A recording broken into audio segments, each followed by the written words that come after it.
like to come out here. It hasn't been too often this year because of all the wetness. That last part was really wet. So this is only the first day I've actually been able to come through the fields. When Mr. Bromfield came back here in 1938, he bought the properties in December, and then he went to Hollywood. Then he came back to do in the spring to start farming, and that's when a reality set in. This farm and the next one that we'll stop at were tenant farms, and they weren't cared for well. And his comment was, I can't even grow good rocks here. And what was happening was they had big rectangles of field going from the road to the stream over there like this, and when it rained, it was actually like mud water slides. The water was washing the soil away. His comment was, we're actually, he said, our greatest export is soil.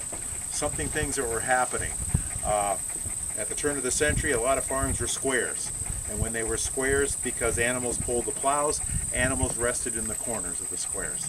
And then something came along, mechanization. When this thing came along, those squares turned into big rectangles because they're more effective the straighter they can go.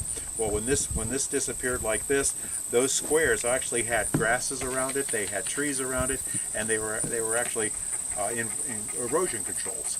But then when you tear open the fields like that, which way do you make the triangles? And that are the fields. And so the fields were going that way. Well, you can see Bromfield turned the fields the other direction by going this way. When the rains came, the rains went across, the furrows acted like terraces then. So that was a better idea. That's called contour farming. It was something Thomas Jefferson wrote about. So none of the ideas he put into place here were brand new ideas. They were just used someplace else. Strip farming, field, strip, field. This was a grass field, this is a hay field, but in wet times, if you watch your eyes this way, you can actually see the swale going that way. So the water runs through here, but it's going through the grasses, and it's not taking the soil with it. So that was an improvement. Plus, that's the wetlands over there. Along the way, he created things like this. Now, why do you plant trees in the middle of a field? Well, this was part of a French drain system. Gravel ditches that took the water to lower spots, and it became a habitat. Habitats were encouraged because the different kind of birds that are hanging around here. Now they're getting ready to migrate, but they're all, spring and summer, they were here.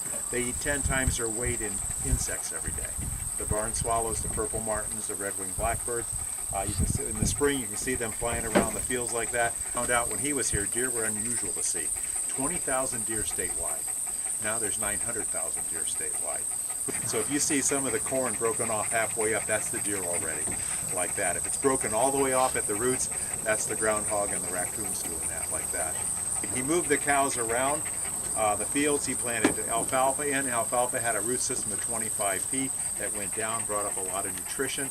The red clover, the spring grass, those were all good things that he planted like that.